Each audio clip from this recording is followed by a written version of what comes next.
Hi, I'm Femi OK and you're in the stream. Today, blaming victims of domestic violence. We ask survivors to explain that often repeated question, why does she stay?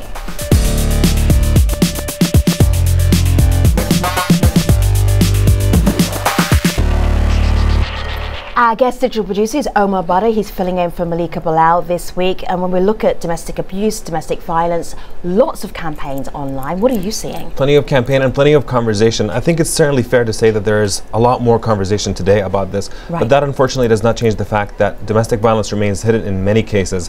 We have Haley tweeted this photo at us from a Norway domestic violence awareness campaign. It shows a bride and groom standing smiling at the picture in one frame, and then in the second frame it shows you from behind he's twisting her arm and it's got bruises on her arms. Kind of a powerful image, and it's obviously a very important conversation, and we want you to join it at home, so be sure to tweet us using the hashtag AJStream, and we'll try to get to those tweets during the show. Now of course Twitter isn't the only way to be part of our community. You can follow us on Facebook, Google+, Instagram, Story5. I mentioned everything here. So many ways to follow us, so easy for you to be in the stream. Hi, I'm Marina Pisklakova-Parker. I am the director of the National Center for the Prevention of Violence, ANA, and I work to change the situation for abused women in Russia. And I'm in the stream. Domestic violence doesn't discriminate. It happens to all races, religions and genders. Recent videos showing US National Football League player Ray Rice is helping focus the spotlight on domestic abuse. Now in it, you can see Rice punching his then fiancée Janae Palmer unconscious. Many criticised Palmer because she went on to marry Rice and even apologised for his behaviour. Why would someone like Janae Rice have married her abuser? She married this guy after he did this. She married him. She still married him. In response to the victim blaming, the hashtag WhyIStayed went viral as victims began sharing their stories as a sign of solidarity with those in abusive relationships. So here to help us talk about this, we have Christy Sims. She's a survivor of domestic violence. Via Skype from Los Angeles, Efli Ann Vare is an author and a survivor herself. In Charlotte, we have Beverly Gooden. She's a survivor and creator of the hashtag WhyIStayed. And in Chicago, Claudia Garcia Rojas is director of the Chicago Task Force on Violence Against Girls and Young Women. Ladies, it is great to have you all part of this conversation, having you here in the stream. Beverly, let me just start with you. This idea of judgment, judging a woman who is in this situation where she's being abused in a relationship, that's what motivated you. What were you trying to say when you created the hashtag WhyIStayed? When I created the hashtag, it was in response to the overwhelming tone of the conversation when the video came out. It was directed at her as if she was responsible for the crime against her. And so the point I was trying to make is that there are multiple reasons why someone would stay. The reasons are varied, they're personal, they're complex, and it's not just as simple as leave. And so that was really the point I was trying to make. Sure, and you weren't just doing this out of I feel indignant, you were bringing some of your own experience to the hashtag too. Yes, I was in an abusive marriage for a year, although the abuse was about 2 years long. I married him after he started to abuse me, so I relate, definitely in that aspect of it. I loved him. I believed in him. I believed he could be better. I believed when he said he wasn't going to do it again, each time he did it. He was the financial provider. He paid all the bills. He paid my student loans. So my life was intertwined with his. And so it wasn't, just get out and leave. So I understood, I guess the plight of many women, across the world who can't just leave. It's not that simple. See, Ethne, I see you nodding. What is going on with this idea that people outside of a relationship feel that they have something to say about something very personal like this? Right. My line is the difference between blaming the victim and taking responsibility is who's doing the talking. I can take responsibility for my actions. You don't get to tell me that it's my responsibility. Interestingly, I think that it's rather like telling an alcoholic, well, just stop drinking. The reasons are complex, and there's a lot of brain chemistry going on there that we've now discovered, and that's what I've been studying and writing about for the past few years, that enmeshed codependent relationships have a lot of organic similarities to our relationships to tobacco or alcohol or illegal drugs. And you can tell someone stop shooting heroin, it's really, really bad for you. Right. Well, it's not that easy. It's not that easy. I agree with her. And I think being stuck in a destructive, toxic relationship can be very much likened to these other self-destructive relationships. The relationship to alcohol, the relationship to tobacco, the relationship to really bad food. Sure. You can tell a diabetic, stop eating sugar, it's going to kill you. All right, Effley, I'm not sure you heard her, but Christy was like, I agree. Christy, go ahead. I agree with her. Interestingly enough, when this happened to me, I was a substance abuse and mental health counselor. I'm a nationally certified counselor. So you know and this happened to me. Abuse when you I see know it, right? the cycle of abuse. I've studied the cycle of abuse. I was in this relationship before I became a counselor, and I had already, the thing about it is, I was not being beaten every day. I didn't see this coming even minutes before this happened to me. There was a lot of love. There was a lot of friendship. There was, like she said, I think we very well probably had a codependent relationship. We depended on each other for a lot of different things. This is a person that was very romantic and charismatic and there for me all the time, you know, but there were also many warning signs. Partner. Not well, obviously not perfect. You know, he threw acid in my face, but there were, to be honest with you, there's the instances of love typically outweigh the bad times. You know what I'm saying? And in my case, I was not being beaten, so I didn't see it as abuse for a very long time. So this is a one-off disaster in your personal life. Wow. Yeah. All right, Omar. Can I add something to the conversation real quickly? I think that one of the things that we also have to consider in Janae Rice's case is that the media was very heavily involved. TMZ circulated this video without her consent. Claudia, let me just slow you down for a second, because we have an international audience who I'm trying not to judge, who have not understood the merits of TMZ, which is a tabloid TV show, organization, whatever. Make your point, bearing in mind that we're watching this internationally and they don't know about TMZ. But they're basically tabloids. Merits so they circulated this video and they're making profits off of it. Janae Rice was never asked for her consent to circulate this video, and I think that part of it is because the media nor the public really has a clear understanding as to what consent is.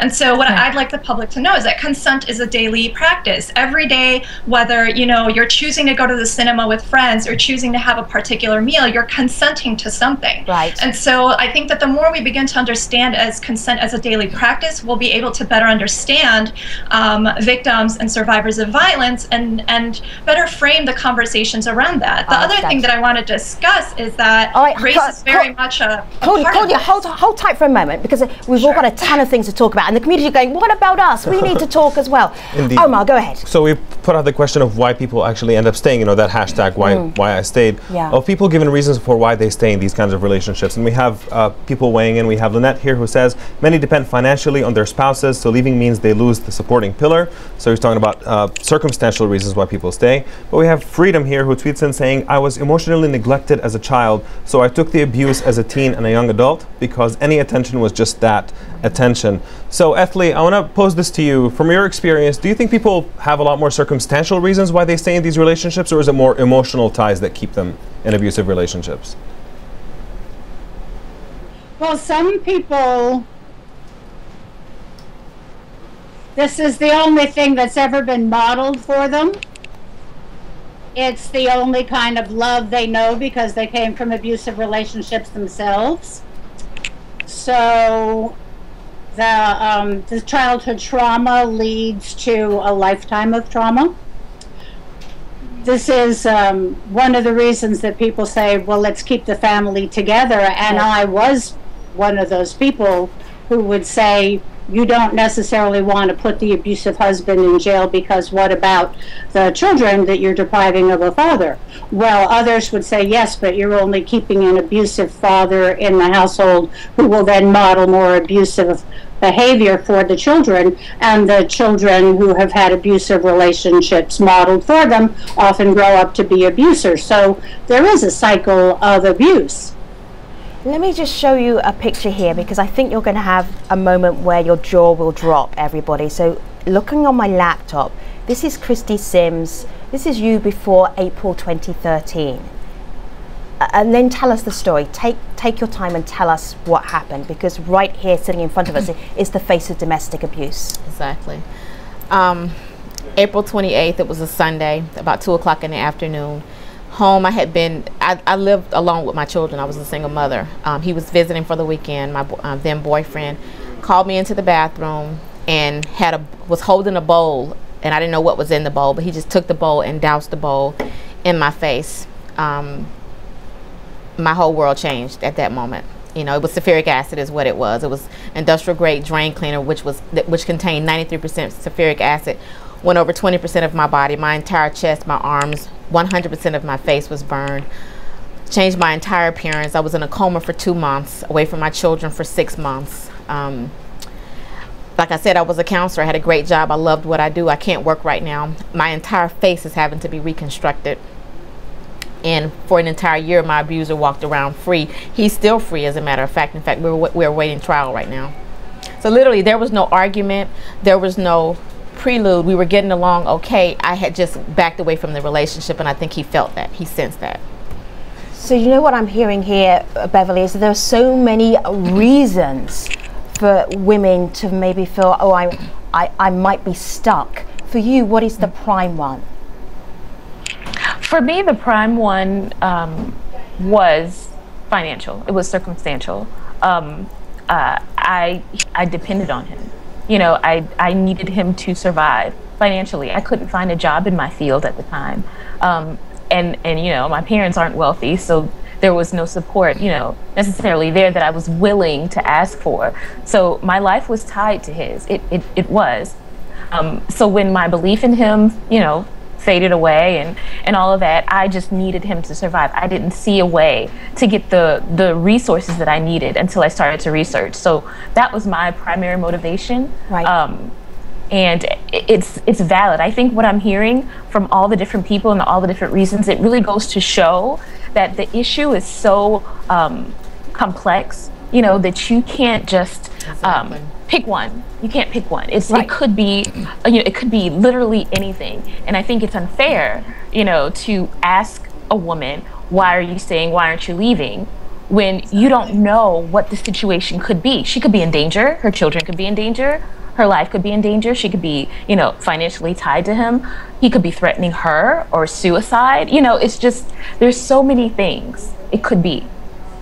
Omar. We put out a question to our community about whether relationships that are abusive, whether they can be reformed, or whether the correct answer for them is always to leave. And we have Jacqueline here who tweeted in saying leaving is always the right answer. Being a victim longer encourages the abuse. And then we have Jerome here who also says leaving abusive relationships is a better option because one may never live to see the reformation. You wanted to jump in, go ahead. I need to answer that question from a professional and a personal standpoint. 75% of all instances of domestic violence happen as a result of the person leaving the relationship. Yeah. So you cannot just tell a person to leave the relationship. You have to have a plan. You have to have a plan. This happened to me. This is called separation violence. This happened to me because I was leaving the relationship. So people can say that from the outside looking in, but unless you've been in this situation and you're with this person, first of all, you feel like you're, even when it's silent, in my case, it was control. It was more control, possessiveness. It wasn't punching me or hitting me. It was just this feeling of control. But you know that leaving is not going to be easy. You see what I'm saying? I don't know if backing away or just straight see you later was the best thing to do. But at the end of the day, leaving is what caused me to be hurt. So you can't just say leaving is the answer. You have to figure out a plan. You have to figure out a plan. You know, and that plan may be different for everyone. Right. You know, I want to do a little bit of that. If you're asking, can men reform? Can abusers change? The answer is yes, but it's not easy. It's rather like saying, can you quit smoking? Can you stop drinking? It is not easy. It takes work. It takes professional help. It takes counseling. It takes the desire. It takes willingness, and it takes effort on the part of the abuser. You have to want to change, like the old light bulb joke in The Psychiatrist. But it can be done. It's not just going to happen because the woman says you have to stop beating me. The man has to want to stop beating her. Right. See, this idea of figuring out a plan, Claudia, for me, it's like, okay, how do we know if somebody close to us is actually in an abusive relationship? How do we spot the signs? How would we help them? I don't think that it's possible to always spot the signs. I think this goes to the idea that we're able to pinpoint who the abusers are. You know, we tend to use this language of abusers being monsters, which gives us this idea that we can just, that they're very visible in society. And part of the issue is that that's not the case. So one thing is to just not be non-judgmental, to not be coercive. If someone opens up and starts to talk about abuse, listen to them. Don't tell them that you think that they should leave or that they should stay.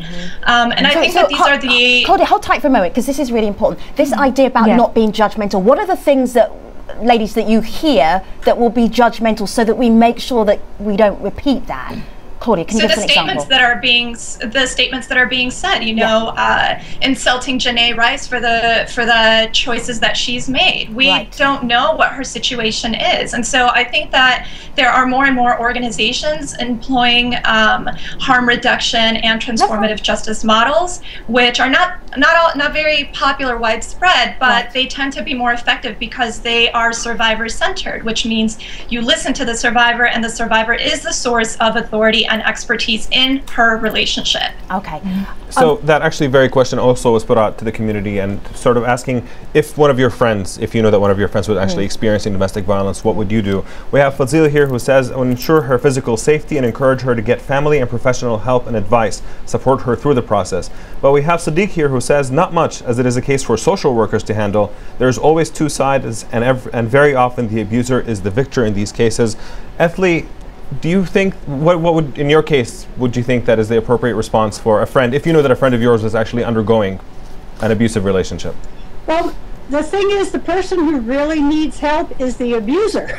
The person who really has to change is the abuser, who is acting out on fear, on controlling behavior, on possessiveness, on jealousy, on very likely drug and alcohol and other substance abuse problems in ridiculous ways that were likely learned in their own family based on their own trauma. So yes, we need to help and I'm an abuse survivor. I mean, yes, help the abuse survivor, but where we need the real intercession is to stop the abuse. And no one is really talking about that. I think so. What can we do from that area? Where can we intercede there? It's not like, let's get you away from the guy who's punching. What can we do to stop the guy punching? Beverly, I want to jump in and quickly say that I think the point that you bring up is really good, and that we need to stop thinking of domestic violence as an isolated issue. It's part of a cultural, structural culture of violence. Issue. Yeah, it's not a women's issue. It's a social issue. It's not how can it's not how can we stop women from being punching bags. It's how can we stop men from punching women. One point I want to make clear about the subtlety of the judgment. Sometimes it's not so overt. Just simply asking, why did you stay, or why are you staying, is a subtle judgment. And this is why. Because if we decide that inaction is complacency, we might miss that inaction is calculated. So it's inaction as strategic action. I am not leaving right now because I am planning on how to save my life. And I think it's those subtle judgments that are also dangerous, as opposed to, simply just, being judgmental, saying you're an idiot, or you must want the abuse, you're stupid because you married him, all of that. But the subtle judgment hurts too, because if you're asking me why I'm still there, you're underestimating my ability to know what's best for me and my family. And the fear of judgment is what causes the isolation. Isolation is what perpetuates the abuse. It is the biggest thing when we're dealing with abuse. You isolate yourself from people for fear of being judged, so you may not tell the people closest to you. What, ashamed? Yeah, ashamed. In my particular situation, I really and truly, you weigh the love versus some of the negativity going on in a relationship, and a lot of times the good things, the good days outweigh the bad things. Yeah. But to answer that question, she talked about how to stop the abuse. Yeah, there is no we have so many societal issues, and this is a societal issue. She's right. It is not a gender issue. It's not cultural. It's not race. It's not economic. I'm an intelligent woman. I come from a good family. I did not grow up in an abusive relationship. In an abusive family. I was married for a very long time to a man who did not abuse me. This is something that happened after I was divorced, but we can lessen the problem by conversation. That's why I love that she started this hashtag. You can lessen it by, you know why? By talking about it, by letting people know that it is not okay. And the other thing is, people who live in abusive families sometimes grow up to become abusers. So if you can hinder and protect children from this type of environment, you can lessen the problem. There's no clear-cut way to do anything in this society, but you can help in that way. Chrissy, I'm so glad you said that, because I'm hearing all of these explanations, this unpacking of why people stay, and I'm thinking, how is this helping? But you just explained why it's helping. Like, just talking about it. Right. Yeah. Okay. Yeah. Oh my. Yeah. The very attitude that Ethlie was just complaining about, actually, we see it online a little bit. Azuka here tweets in saying, the real question is, what can women do to prevent domestic violence against them? I know, Ethlie, that you were complaining about that a second ago, but we also, to switch gears a little bit, we have Saria here who tweets in saying, the problem is that local ordinances and laws do little to help or encourage victims to report. So we do have the Violence Against Women Act. Claudia, are there any, do you think that this could be addressed on the legislative front? Is there anything that could be done on that level to try to ease this problem? I mean, I think that there have already been numerous attempts to try and curb domestic violence, but again, I'll say it again, that I think that domestic violence is part of a larger structural cultural violence.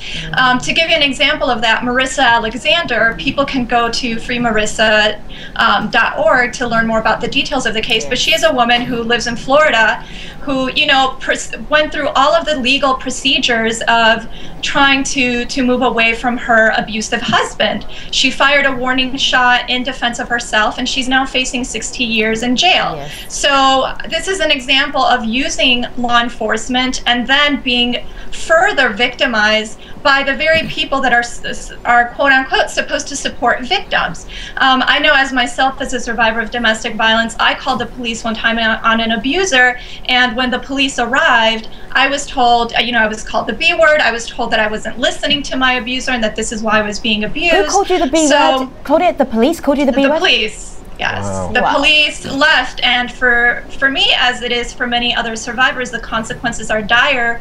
When we tell survivors to call the police, we also have to think about whether they're undocumented, right? Undocumented women can't just simply call the police. So there are many factors, transformative justice and models even in the best case scenario, best case scenario, our current laws, the best they're going to do is drag the guy off to jail. If the guy is the family breadwinner, that is, again, we are punishing the victim, which is what started a firestorm when I said, by cutting Ray Rice from his football league, you are simply punishing the victim one more time. Right. And everybody loved that because, oh good, we get to keep the guy in the football team. Everybody was very pleased about that. That wasn't the point.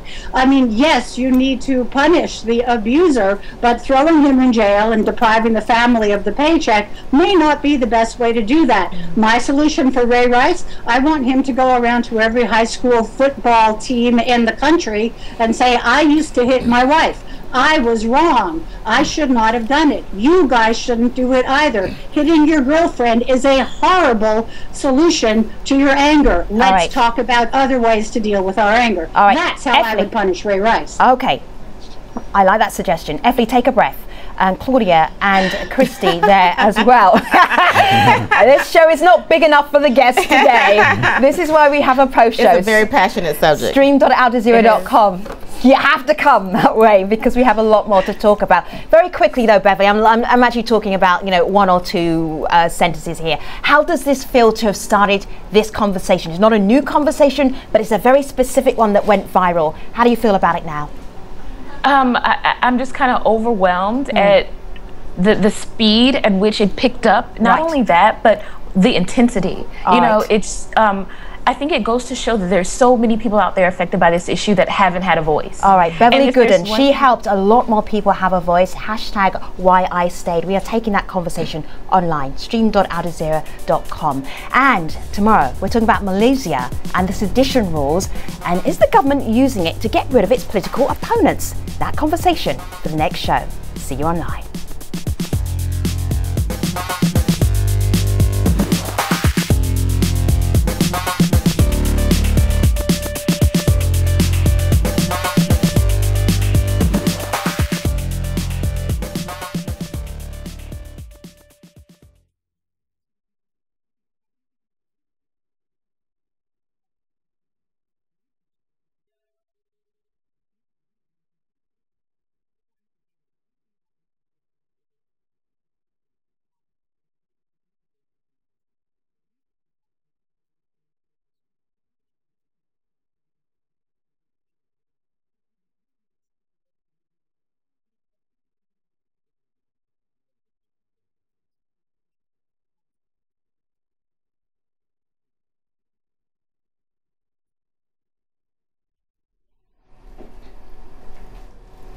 Hello, welcome back to the Stream's post show where we're discussing the issue of domestic violence. So let me just head back to Christy, because in that little nanosecond there between the main show and the post show, Christy was saying something and it was so good. I was like, no, wait. Let everybody hear it. You said the only consistent thing where domestic abuse and violence is concerned is what? Is in the abuser. Right. The case is going to all be different. In fact, every situation is different, okay? These are the commonalities. Abuse is about control. It is about manipulation. It is about insecurity. It is about fear. Hurt people hurt people. Okay? Hurt people. Happy people do not hit on other people. They don't do it. Right. And so that is the commonality. If you can fix, I'm speaking now, it's a confusing situation being a survivor and also being a mental health counselor. And a counselor, right? Because I have to take one hat on, because I'm in a precarious part of my life right now. I can't be a counselor right now because I need help. You know, I need to figure out how I was even in this situation, but I still have the knowledge. You see what I'm saying? Yeah. And the knowledge tells me that hurt people hurt people. Right. And you know what people are going to be asking, right? You're a counselor. Why couldn't you help yourself?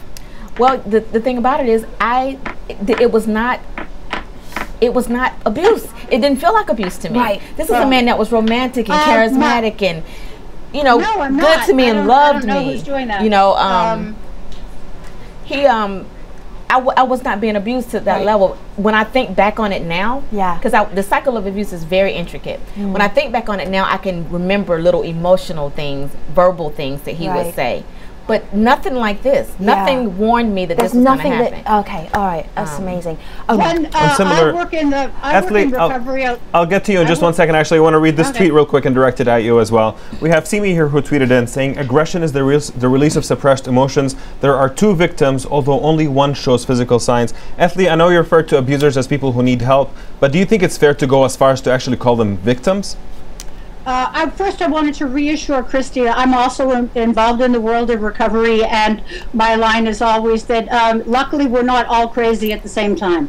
You know, we're all a little crazy. Luckily, we're not all crazy at the same time. So the phenomenon of denial is incredibly strong. Our brains are very tricky beings, and as I like to liken love to, well, we now have Helen Fisher, the scientist, you know, who's done some amazing talks about the phenomenon of love addiction and the brain chemistry, that when we look at a photograph of our beloved, our brains respond exactly the same way as when a cocaine addict snorts a line of cocaine. So our brains are very tricky when the phenomenon of love and infatuation comes into being, and we will get our denial mechanism really kicks in. So it can be hard to pull someone away from someone that they are intoxicated by. I, highly educated, had plenty of money to leave, got pistol whipped by the guy that I was in love with, because he only did it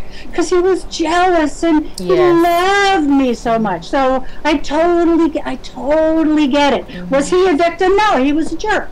You know, but he I wouldn't call them certainly victims. Is that your professional? Is that your professional assessment? He was not a victim. He was a jerk. Right. That's my professional assessment. Right. But did he need better tools? Did he need professional intervention? Absolutely. Yeah. I think calling them a victim is a bit much. I wouldn't call an abuser. Wrong word. Yeah. In fact, I won't let anyone call me a victim. I'm not a victim. I'm a survivor. You know. And I think that they may have at one time been victims. I know a lot of people were abused as children or witnessed abuse as children and grew up to be abusers. But at that time, when they're abusing you, they are not the victim. Exactly. They may have been victimized previously, but they are not currently the victim.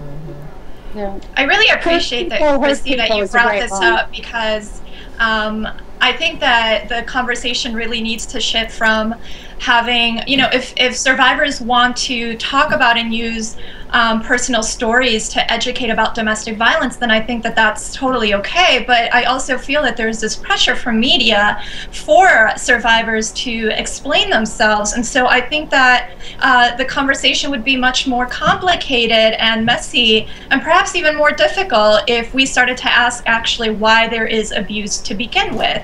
And even though we have, you know, the power and control wheel, which is something that advocates and survivors of violence might be familiar with, we haven't really started tapping into all of these different corners of the world in terms of, like, what contributes to structural violence and also what contributes to intimate partner violence, because both tend to marry each other. And I think that that's something worthy of noting.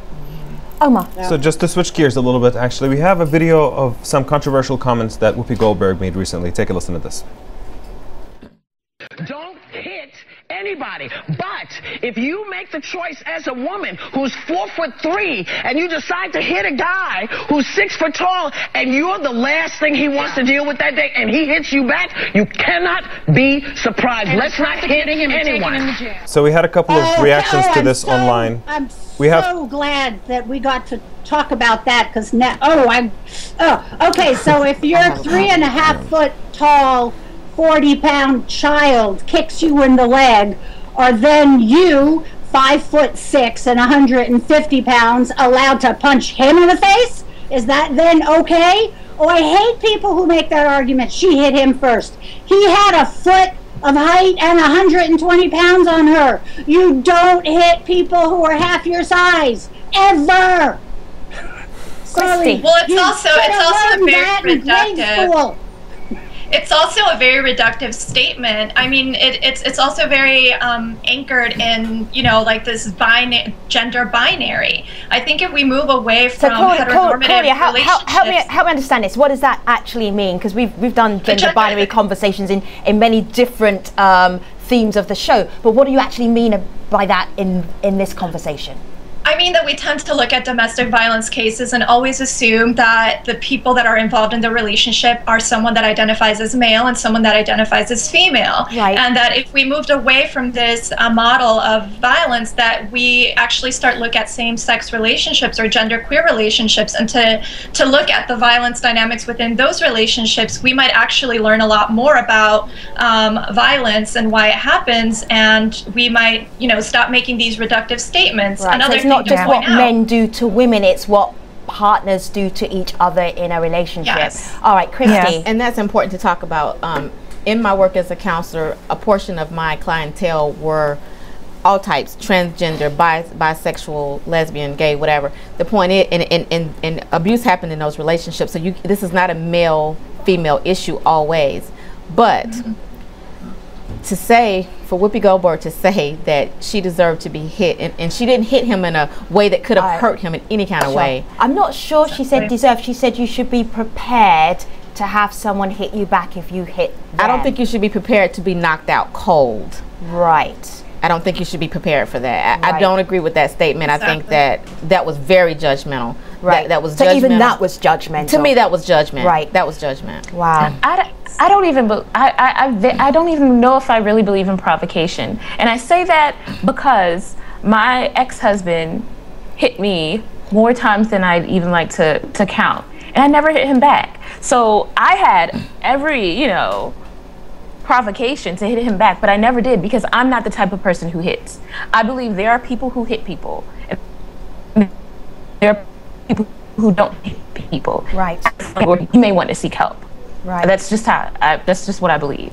And then this brings us back full circle, Beverly, because people will hear that and just go, I look at Beverly, she's amazing, she's smart, she's stunning. Why did it take you a period of time to extricate yourself from that situation? Initially, I stayed for the reasons I mentioned before, finances. I loved him. And I think a lot of times we minimize, the love aspect of it. I know Ethely was talking about this, but I loved him and I believed in him. My heart wanted to believe what he was saying. I wanted him to get better. I had almost a year of a whirlwind romance with him. So I knew that he could be this other person, and I wanted to see that.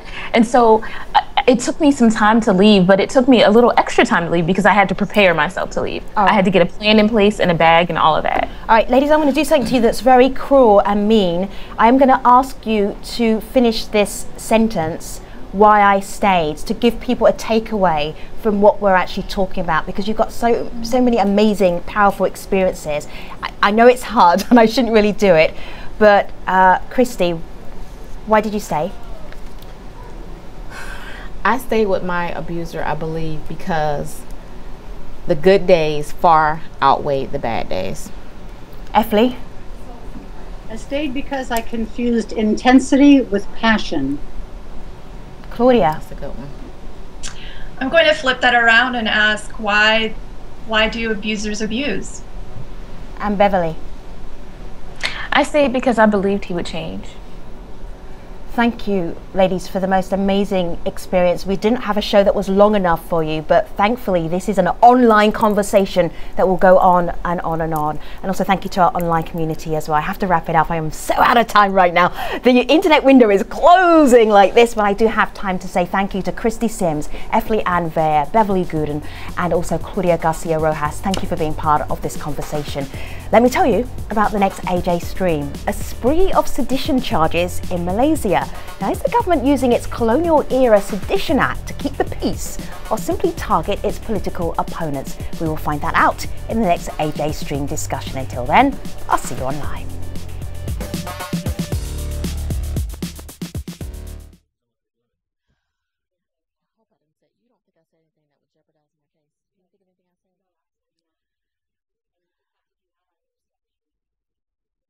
The only thing I was concerned about is making sure that, because the thing about it is, I'm not a vengeful person. I don't ever want to come out that way, but I also don't